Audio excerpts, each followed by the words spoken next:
In the two books that you have written, I have read of UFO inferences. Would you expand upon those things? Yes, well, actually, in the first book, the UFO reference is few and far between. I think it's only touched on once. I deliberately suppressed it from the invisible landscape because I thought it was already lit up like a Christmas tree with bizarre ideas, and I would save that particular ornament for its own treatment later. But in the second work, Down to Earth, Psilocybin and the UFOs, I deal with that directly because it seems to me that in psilocybin and the tryptamine hallucinogens generally, we actually have a state of mind that is very similar to the state of mind reported to accompany the UFO contact, and that these things could somehow be co-mapped one onto the other, that at active levels of psilocybin there is visionary ideation of spaceships, alien creatures, alien information, a general futuristic Saussurian kind of quality to the place it conveys you to that seem to be coming from the same place as the modern myth of the UFO, if it is a myth. And we discovered in our exploration to the Amazon in 1971 that this was quite true, that involvement with these tryptamines, as they accumulated in your system, you seem to acquire the ability to inhabit more than one world at once, as though superimposed over reality there was a super reality, a hyperdimensional world where information was accessible in magical ways. And in the wake of that experience, I just went through the literature of the mystical experience and the saucer experience, and ideas like alchemy and that sort of thing, and eventually saw that they were all talking about the same thing, that there is an experience which is gaining ascendancy for modern man, which is called contact with the UFO, but it is not reducible to any of the things that the main people who've written about it have said it could be reduced to. It is not, strictly speaking, a contact from a spacefaring race that has come from the stars. It is not mass hysteria. It is not delusion either. There is, in fact, something very odd going on, something which is as challenging to modern epistemological notions as, a U.S. Air Force jet transport landing on some field outside a village in New Guinea. In other words, here is an area that is close to the experience of people, in that a very large percentage of people claim to have seen flying saucers, an area close to the experience of people where science is totally helpless. It seems as though reality is haunted by a spinning vortex that renders science helpless. And the spinning vortex is the UFO, and it comes and goes on a mass scale, haunting history like a ghost. You mean the records in the Aztec records, or the whole thing about coming and the white man coming to the New World in spaceships? And well, all these cases have been made for saucer intervention, but no, actually I'm speaking more specifically of the World War II spinning silver disc in the sky, and the myth that accompanies it of the large pointed-eared, cat-eyed. It has numerous variations, but it's clearly an idea complex emerging in the psyche and the question is, what is it? Is it prophecy? Is it a vision of the human future? What is it? And the postmodern phase of flying saucer speculation is the phase which recognizes that the saucer is somehow mixed up with human psychology, that it is no mere light seen in the sky, that when you go back and question the people who see these things, that right before they saw it, they were thinking something very odd and unusual, which they didn't normally think about, or right after it. And in other words, it seemed to be a kind of ideological catalyst for some purpose. And Vallée, in a book called The Invisible College, was the first person to suggest what I would call the cultural thermostat theory. He said that the flying saucer was an object from the collective unconscious of the human race that appeared basically to break the force of any set of ideas that were gaining dominance in their explanatory power at the expense of their ethical force. In other words, that it was like a confounding which would enter history again and again. When history would build to a certain kind of boil, the confounding would occur. Mind Parasites does that too. This is a similar idea, right? And he suggested that perhaps the career of Christ was an earlier confounding, where Roman techne and Roman militarism and all these things was unseated by, a peculiar religion which no educated Roman could take seriously for a moment. And I mean, an educated Roman was a Democritean atomist and well-versed in Epicureanism and Sophism, and yet the servants were telling stories about a rabbi who had risen from the dead and had somehow reopened a gate that had been closed since creation, so that the soul of man could again be reunited with God. And this stuff made no sense to the Roman authorities, and yet it quickly overwhelmed the empire. The modern context is very similar to that, in that science now can be seen to have replaced Roman imperial aspirations as a dominant mythos of control. And it has these neat and tidy explanations of the world, yet persistently from the folk there come stories of lights in the sky and strange beings and bizarre encounters that they cannot quite lay to rest. And you have experiences yourself. Oh yes, it's a real, whatever real means. I mean, it is a real experience. It is phenomenologically real. In fact, my contention is that psilocybin induces it, and that perhaps on a mass scale it's as though there is an event at the end of history of such magnitude that it casts miniature reflections of itself back into time. And these are these apocalyptic concrescences which haunt the historical continuum, igniting religions and various hysterias and seeping ideas into highly tuned nervous systems. How does it do that?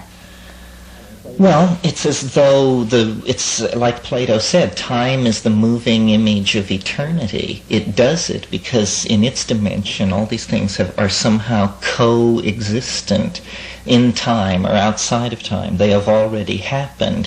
History is the formality of viewing this hyperdimensional object in a three-dimensional way by transecting it many, many times until you've built up an entire picture of it.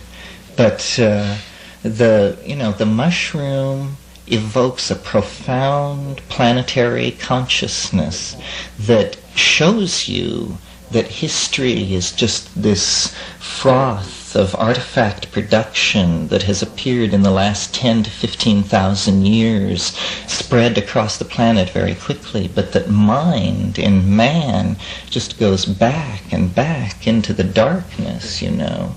And one of the things we were saying in the Invisible Landscape was that there are powers in the human body, or avenues of understanding, that have not been followed because of epistemological biases. So that, for instance, the idea that you could use your voice to effect molecular changes in your own nervous system, it sounds on one level preposterous. On the other hand, it's simply a formalized way of noting the fact that sound is energy, that energy can be transduced in a number of ways, and then when you direct it against your body, you obviously do make changes. Well, that's the typical chanting that goes on in shamanism worldwide. Well, these people are navigating themselves in a space which we have lost touch with, that for us, I'm speaking now as a society, only erupts in the weakened situation of a weakened psychic constitution, where there is the element of panic, in the mythological sense of Pan bursting through from the underworld, the emergence of the flying saucer.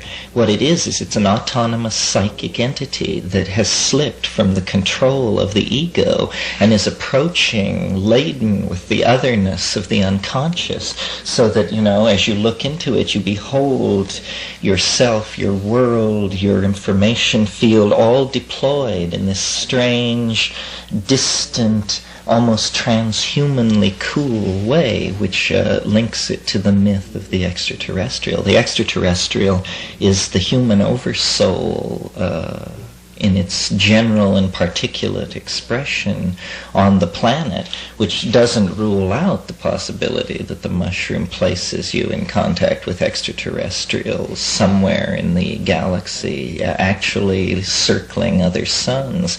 But it probably means that that communication is mediated through the oversoul. The oversoul is some kind of field that is generated by human beings, but that is not under the control of any institution, any government, any religion. It is actually the most intelligent thing on the planet, and it regulates human culture through the release of ideas out of eternity and into the continuum of history. And what the UFO is an idea to confound. And its purpose is to confound science, because science has begun to threaten the existence of the human species, leave alone the ecosystem of the planet. And at that point, a shock is necessary for a culture, a shock equivalent to this culture to the shock of the resurrection on Roman imperialism.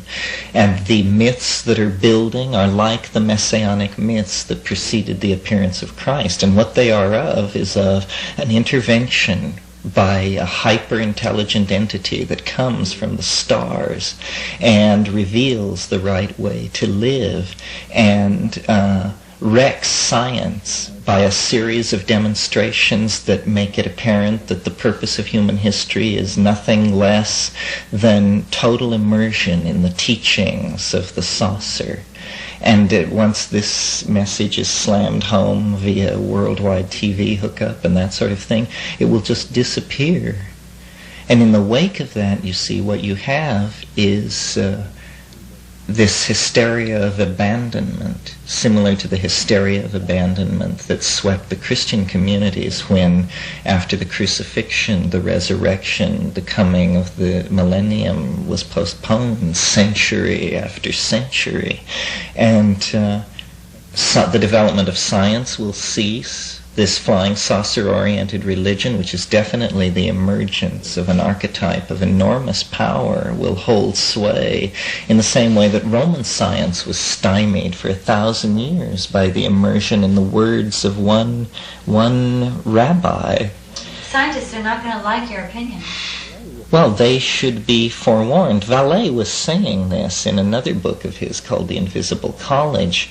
He was more alarmed than I am, because he is of the tradition of French rationalism, and he was quite frightened to think. He didn't believe it was, I should say, the oversoul of mankind. He actually believed it was a politically oriented group of human beings who had an advanced technology that was allowing them to do this. I reject that as total paranoia. And I am not as concerned with him to pull science's chestnuts from the fire. I think that science has betrayed human destiny to some degree, and that we are led to the brink of star flight, but we're also led to the brink of thermonuclear holocaust. And but the conclusion, the political implication that I draw from all this is that scientists will be swept away by the revelation of the flying saucer. They have always been the ones to be like the Apostle Thomas and want to put their hand into the wound. And if the wound is offered, meaning if the saucer comes and is seen by hundreds of millions of people, they would go over immediately. So the political insulation, the political conclusion to be drawn is to preserve your freedom of thought by deconditioning yourself to the flying saucer religion before it happens. Is this, can we... Because the most inspired scientists might be the most intrigued in this situation. Oh, they would go over first. But you see, a religion operates by a law of large numbers. As long as 80% of the people believe, it can transform a civilization. Therefore, if you're one of the 13% who don't believe, it's okay.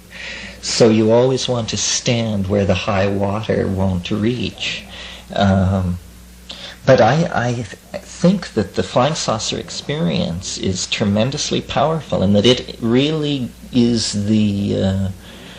somehow linked to the psychedelic experience in a way that will not perhaps be understood for some time, but that the futuristic hyperdimensional world of these tryptamine hallucinogens and the persistent message from the unconscious in the form of these spinning idea complexes with the alien creatures inside are definitely expressions of the cutting edge of the evolution of consciousness. And it's very interesting. A voice has been silent, and a voice that guided and revealed has been a silent phenomenon for about 1700 years now in Western civilization. Before that, there was such a voice. I mean, it was called the Logos, and all philosophers strove to invoke it. And it was a voice which told you the truth, the self-evident truth. You had only to hear it, and you knew you were hearing the truth. And with the passing of the aeon or something, the death of the pagan gods, this phenomenon faded out. However, it is still available And you found it. through the mediation of these compounds. Now, how can you say these same words? How can you say them and have people feel like they want to invite you to dinner to tell of this doom and destruction of mankind and the toppling of science, especially when it is only, right now, scientific people who understand what you're saying? Well, see, what I'm saying is if we would intelligently examine these dimensions that the psychedelic drugs make available, we could, as it were, get in touch with the oversoul and leave the era when man is disciplined by flying saucers and messiahs, and progress is halted for millennia at a stretch just because people can't evolve their ethics and their technology at the same rate of speed. If we would have a dialogue with the other, we would understand all these things and become in contact with the Tao of the ancestors. And, this is what a shamanic civilization or a shamanic culture is. It's where certain people mediate the group racial experience that is available, somehow deployed in mind space. Have you done a controlled experiment whereby you can bring a number of people to the College of Psilocybin, or however it is that the message would come across? Have you done that?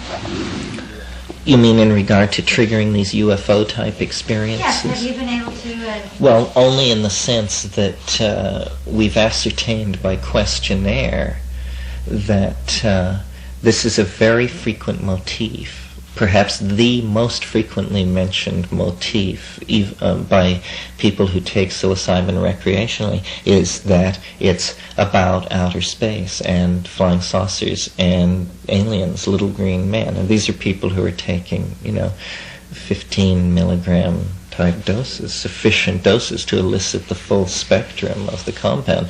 DMT is similar. I mean, it conveys you into an elf-infested space where, wild and zany things are going on. It's as though there are a reality that is beyond this reality, linguistically as well as spatio-dimensionally, so that you have to turn to a different language channel, and then with this language pouring through your head, you observe the other place, the alternate reality.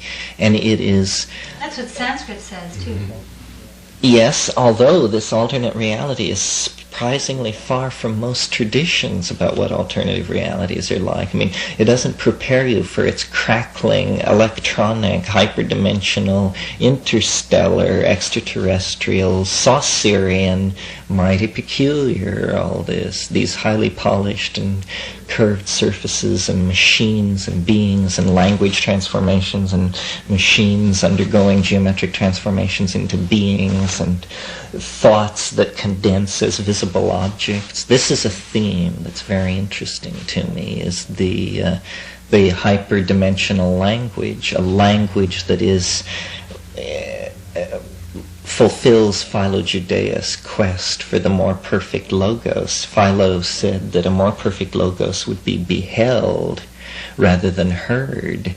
And this is what happens on DMT. You hear a language which is very faint and far away, and as it gets louder and louder, you realize that without ever going over a quantized transition, it is becoming a phenomenon not of the audio field, but of the visual field, and that it is in fact a fully evolving synesthesic hallucination of extremely realistic and utterly bizarre proportion. I mean, it's like an Arabian maelstrom of color and form, and you somehow sense, that you're in the Sistine Chapel, you're at the Kaaba, you're at Konarak, you're at all these places, but it's a hyperdimensional infundibulum, if you will. It's just a little place to dance, and then you see, that there is alien information. This Saucerian information is deployed everywhere in this other space. And that the really astonishing thing is that human history and art reflect so little of it. But it does. You do see it. You see it, but very, very faintly. To see it, though. When you see the real thing, you just think, see it elsewhere. My God! I mean, how do they keep the lid on this stuff? This is raging right next door, and the modern epistemological methods are just not up to dealing with an elf, with chattering elf-infested spaces. I mean, we have a word for those spaces. We call it schizophrenia and slam the door. But, these dimensions have been with us since 10,000 times longer than Freud. And people just have to come to terms with them. Now, it's because of accidents of botany and history. European man has been away from the psychedelic dimension since a while, from the dimension of the tryptamines and psilocybin since perhaps the closure of the last glaciation. So now we've accomplished marvelous things with techne and this and that. But here it is, many cultures around the world have kept the flame burning, and the discs which haunt the skies of Earth indicate that the unconscious cannot be kept waiting forever. These things are going to have to be dealt with. And what it seems to me to point out is, that the imagination really is the ground of being. And this is the great discovery which will change things. It will be as if man had discovered fire for the second time. The imagination is the golden pathway to everywhere. And when we cease to try and cross to the stars by crude rocket and engineering schemes and realize that deployed in the imagination is the entire universe, and How do you go about instigating the launch off? Well, you have to. I think what the task of history can now be seen to be is what I call turning man inside out. The body has to be interiorized, and the soul has to be exteriorized to create, a golden disc. How? By magic.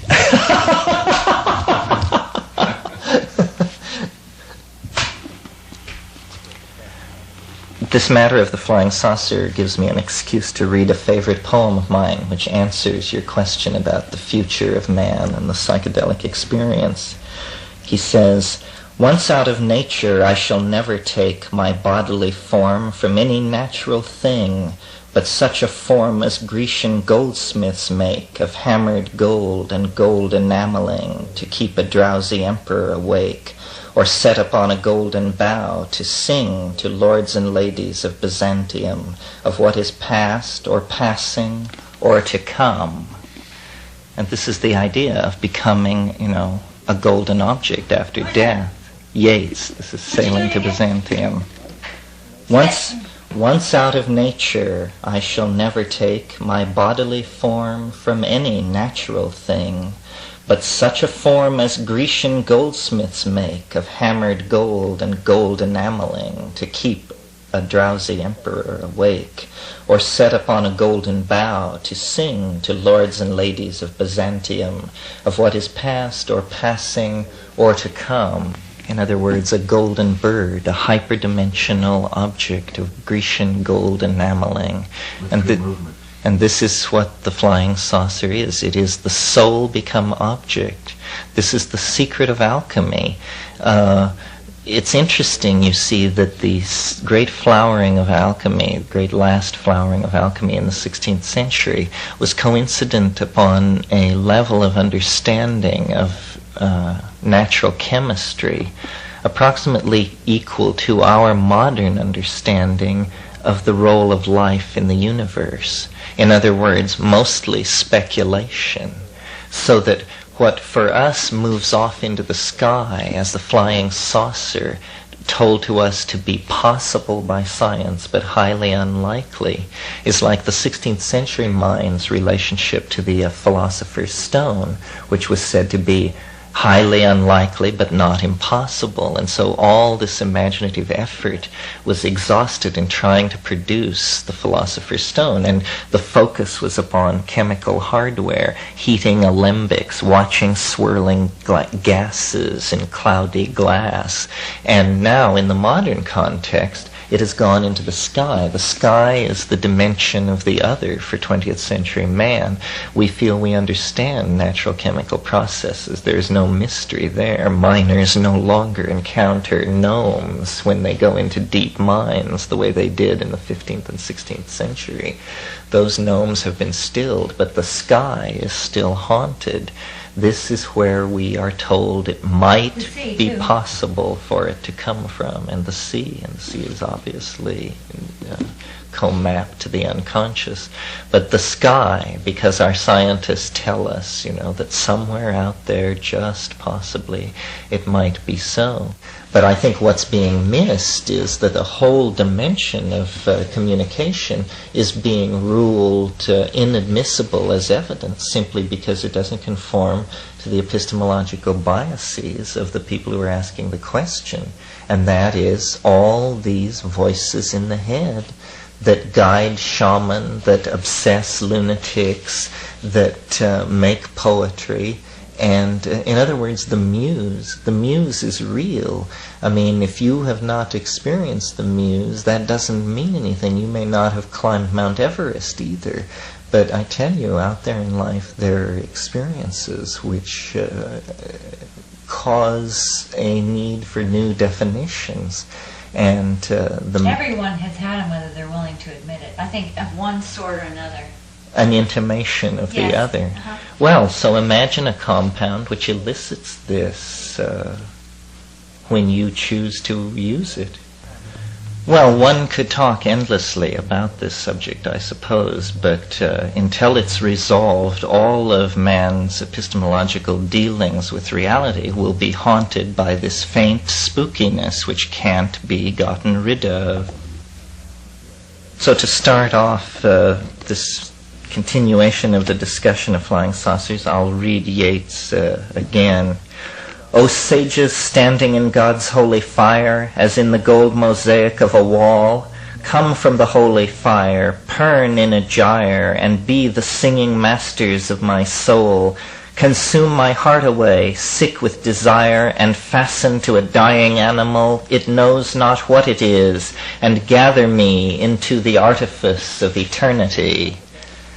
And it's that phrase, the artifice of eternity, which again invokes this strange, mechanistic, yet spiritualistic future into which the archetype of the flying saucer is calling people. You see, what's happening is man is becoming a transplanetary creature, and this is something which takes about 10,000 years from the first, the earliest machines to leaving the planet. And how do you know it's 10,000 years? Give or take 3,000 either way.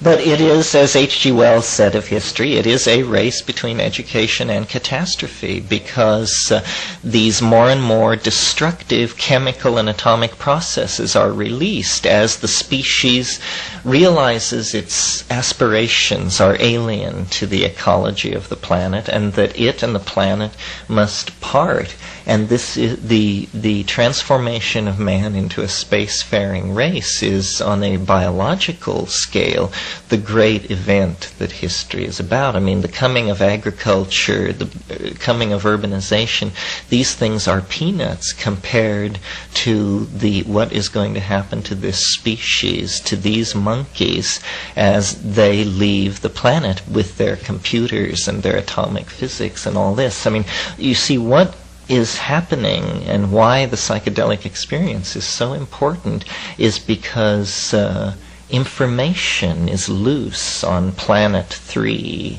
Some kind of very strange thing is going on. The world is not made of quarks or electromagnetic wave packets or the thoughts of God. The world is made of language.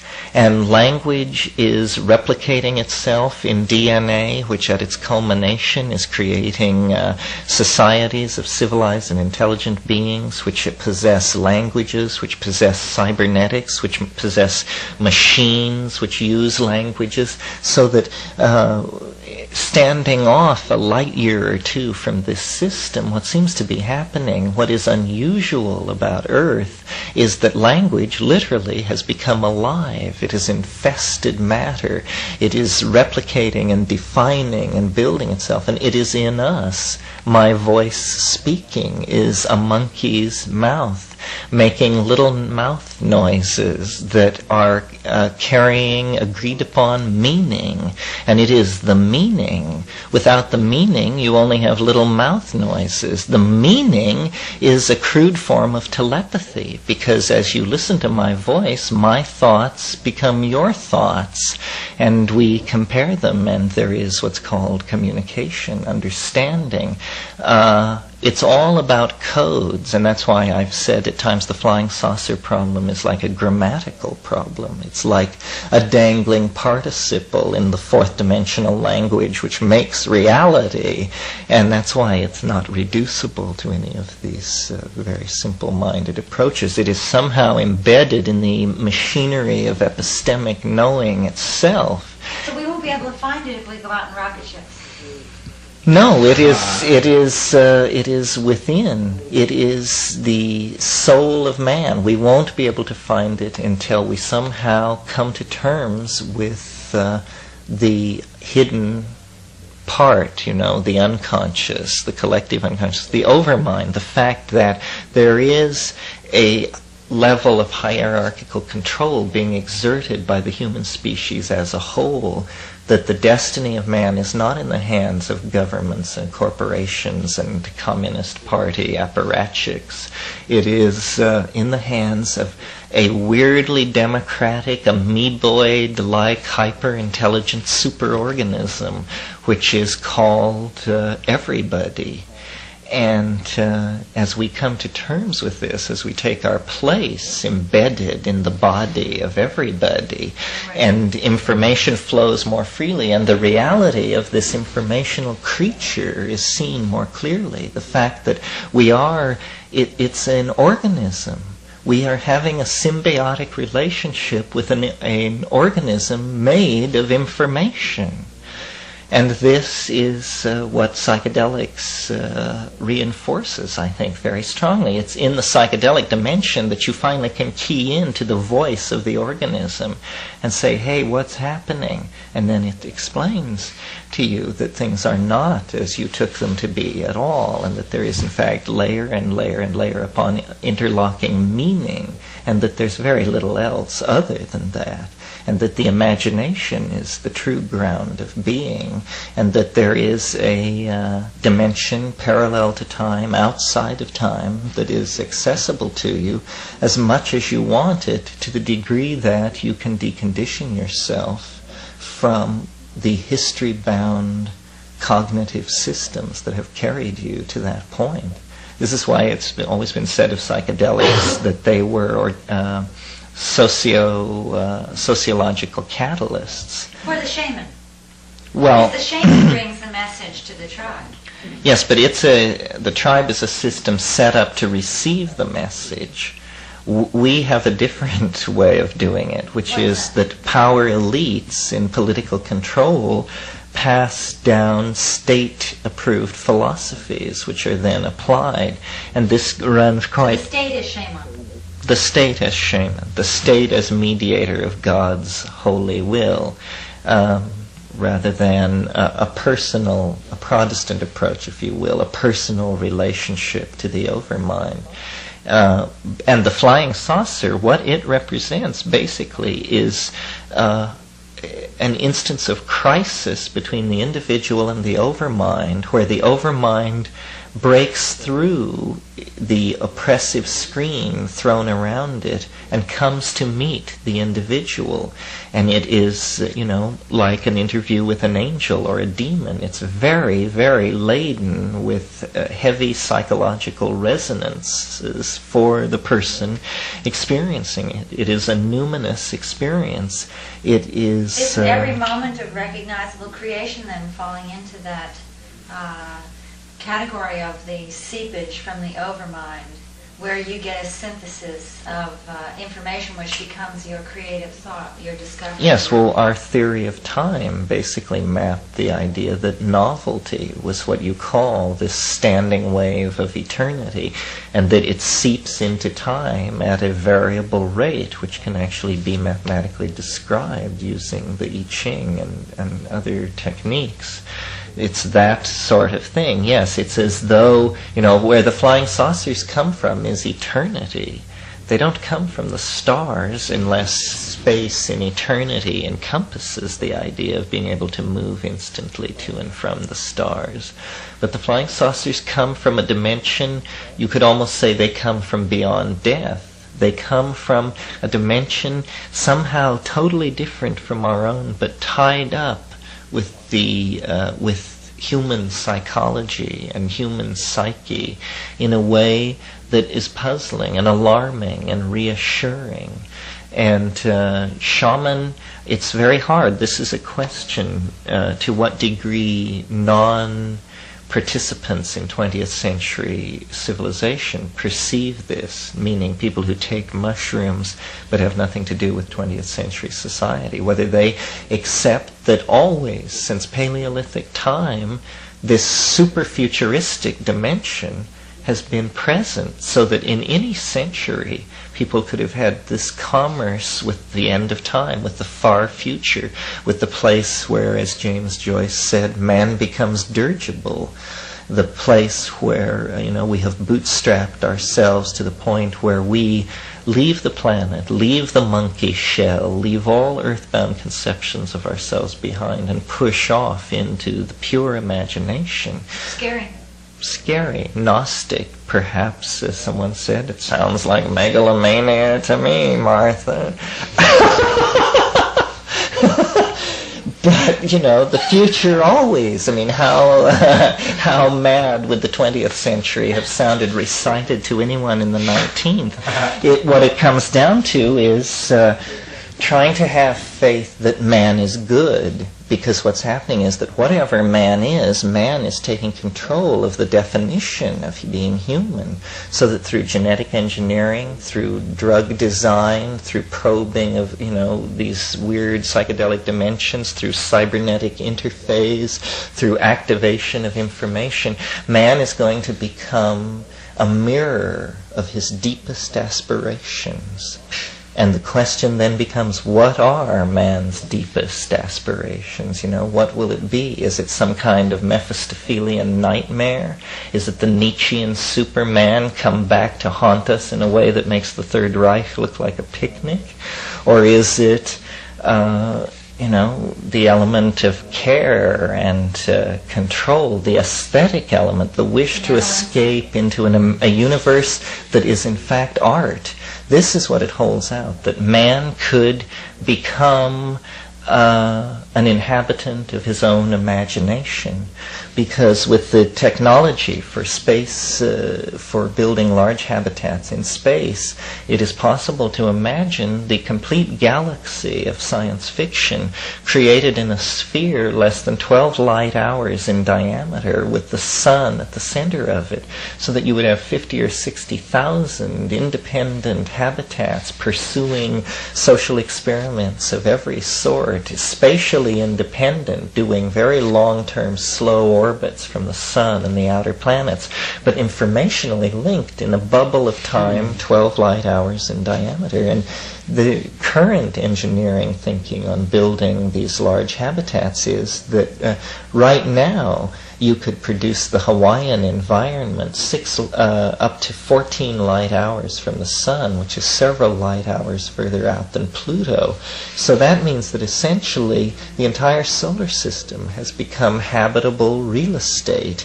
If we can simply transform the human imagination to realize that getting high is not a metaphor, getting high is what the whole ball game is about, that it's true that the earth is the cradle of mankind, but you don't remain in the cradle forever.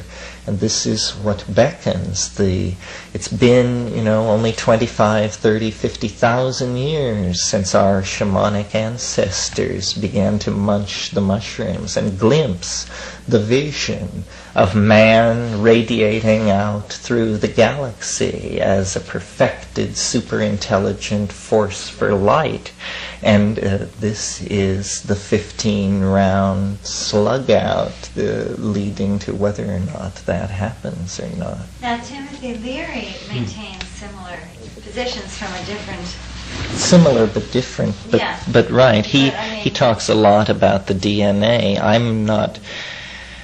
Well, it's the DNA on one level. The genetic information is stored in DNA, where these visionary worlds, the information that allows them to be just shown to you like movies, hour after hour, where that information is stored is, I think, a very, very interesting question, and certainly a challenge to molecular enthusiasts of molecular memory models. Well, now, is it not so that the muse is a sort of a catalyzing of the imagination? In a Precisely. Way, it's an ecstasy. And the claim is made that these things can be attained various ways, but there are many different kinds of ecstasis. I think the peculiar spacey, extraterrestrial dimension that these tryptamines convey you into is not the standard ecstasy of the mystics, or we would have more of a reflection of that in our literature. In fact, one of the things most puzzling to me is why the bizarre motifs of the DMT flash have not made their way into any culture anywhere, as far as I'm aware. Well, would that make either an image of people being fearful of these visions when they have them, and so keeping them undercover, or an idea that they might be going insane in some way? I mean, what is the way out of that? Well, I think the change is so radical and the implications so hard to digest that you're right. People either feel their own sanity is being threatened, or they recognize it as a challenge to the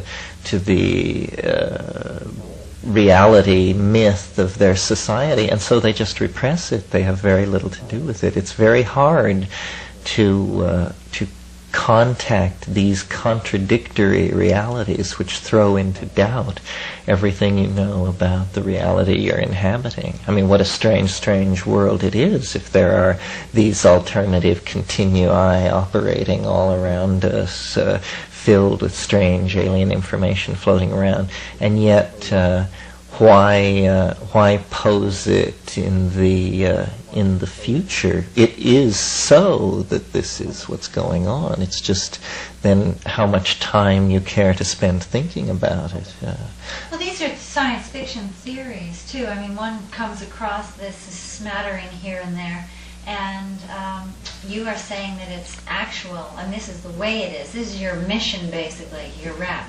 Yes, well, I'm not saying it's only the way it is, but I am certainly saying that these tryptamine drugs elicit an experience that is extremely peculiar, that has more relationship with the UFO experience than with classical mystical experience or other hallucinogenic drugs, and that societal attitudes and other things have conspired to keep this under wraps. It has not been well looked at, and yet basically because people who are interested in flying saucers are not interested in drugs, the great majority of people interested in flying saucers are hardware nuts, and just for sure want to prove that it's a machine from Zeta Reticuli, just nuts and bolts. And the psychological explanation is not welcome anywhere, particularly. Meanwhile, the community of drug researchers feels they're laboring under enough of a stigma to not ally themselves with flying saucer people, which is just like adding an albatross to an anchor. So, it's not a popular point of view. So since I'm outside of all of that, I can just say, I read Iliad on shamanism, and, I think these people did a fine job, but I don't catch the flavor from any of this orthodox anthropological reporting on shamanism that anybody has really come to grips with how strange the psychedelic experience is, and that it poses problems not only for these so-called primitive people who use it and are being studied, it poses fundamentally equally deep problems for our society. That we can no more assimilate the content of the psychedelic experience than can a villager in the New Guinea Highlanders or a Witoto in the Amazon. In fact, we have less of a basis for coming to terms with it. So our culture is in a very desperate crisis, a birth crisis, a terminal crisis. If we are not fully informed as to the nature of reality, we should correct that oversight. And this is my motivation. Well, I'm disappointed that we can't greet our other. Well, I guess you greet your other when you meet them in that dimension. And have you ever gone anywhere with another human to these places and actually been able to, say, have a parallel experience? Well, I think that happens certainly in taking ayahuasca with groups of people in the Amazon where the shaman is singing. You definitely have the feeling that you're all being carried through the same space and being shown the same things. And when you take psilocybin just with one other person, you're lying together be mushroomed, as Gordon Wasson says, you have the feeling, that you're just flowing there together. And sometimes you can even, one person can describe and then leave off, and the other one can begin to describe, and it's all flowing together. Yes, I am totally convinced that telepathy occurs on these drugs. I'm not sure how to go about making it a repeatable phenomenon, but it certainly happens. You see, psilocybin was made illegal just as an afterthought. When in the panic, when everything was being made illegal, it never had any hearing or was, examined by itself. It was just a hallucinogenic agent, therefore illegal. But for throwing a light on the psyche, for catapulting the imagination into these futuristic spaces, it needs to be looked at very closely. How do you see it being organized in order to educate people? Well, we need to have, what's always been lacking in psychedelic research is an examination of the content of the experiences. So we need to give it to very intelligent people who are willing to work with it, not in a clinical setting, but in a setting where you ask the question, how does it change people's lives when they can be involved in it in a open, non-stressed sort of environment? We found that going into the Amazon, which is not exactly a non-stress filled environment, that as we would go up these jungle rivers and inevitably contact small villages where the mushrooms would be available, that reality is transformed. Reality truly is made of language and of linguistic structures which you hold unbeknownst to yourself in your mind, and which under the influence of psilocybin just begin to dissolve, and you begin to perceive, right, beyond the unspeakable. The contours of the unspeakable begin to emerge into your perception, and you can't say much about the unspeakable, and yet it can color everything you do. You live with it. It is the invoking of the other. The other has become the self. All these various forms of estrangement are healed. That's why it's so, that the term alien has these many connotations. What's the next step? Well, the next step is to confirm some of what I've said, to form a consensus among a group of researchers, to then try and figure out a strategy, chemical or otherwise. Who would you invite to work on a problem like that? Oh, people like Frank Barr, Sasha Shulgin, my brother, John Lilly, if he would behave himself. All these great people, would have a great interest in this. This is the question that has not been dealt with. The botany has been dealt with, the taxonomy, the chemistry. How would you set it up? How would I set it up? Well, we need to explore this linguistic phenomenon somehow. Specifically, I think, not by giving drugs to volunteers, but by giving drugs to the researchers who are going to actually grapple with the problem. Because all this talk that orbits around the psychedelic experience by scientists, how many of them have had a psychedelic experience? So you would do it with people who have already had, or you would try to get I think the early approach with psychedelics, which was the Baconian approach, the logical approach, was the correct one, which is very intelligent, thoughtful people should take psychedelics and try and understand what's going on. Not batteries of prisoners, not school children, but intelligent people. and share their experiences. See, I say it's too early for a science. What we need now are like the diaries of explorers. We need many diaries of many explorers so we can begin to get a feeling. The hit I get off of it is that it is very important for human culture, that it is no coincidence that this is coming to Western man just as we acquire the technological capability to leave the planet, that the mushroom and the transformation of the human image by going into space are all things that are spun together, that nothing less is happening than the emergence of a new... Metamorphosis. Yes, a new human order, a telepathic, humane, universalist kind of human culture is emerging, which will make everything which preceded it be the Stone Age. Will the overview, monad, oversoul, whatever, reassume the personality knowledge that's gained within one lifetime, and therefore that is what you'd see as a UFO reincarnation? Or would you say that it's terminated at that terminal's termination? In other words, the personality which inhabits your form is, when that license is up, it reforms itself, and that the form is what the personality is carried by.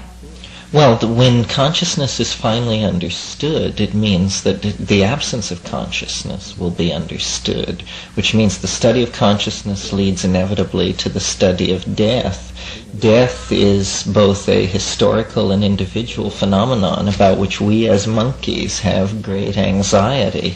But what the psychedelic experience seems to be pointing out is that actually the reductionist view of death has missed the point, and that there is something more. It isn't simple extinction, that the universe does not build up such complex forms as ourselves without conserving them in some astonishing and surprising way that is perhaps related some way to the intuitions that we have from the psychedelic experience.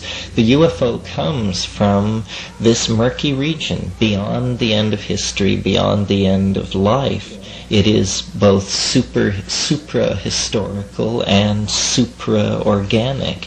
It is uncanny, alien. It raises the hair on the back of your neck. It is both the apotheosis and the antithesis of the monkey's journey toward mind. It is like the mind revealing itself. This is what all religion is about, is shock waves given off by this event at the end of history, which we are now very close to, and which psilocybin can help us to understand, because it conveys you into the place where it is happening constantly, where the millennium is a standing wave in eternity, not an anticipation.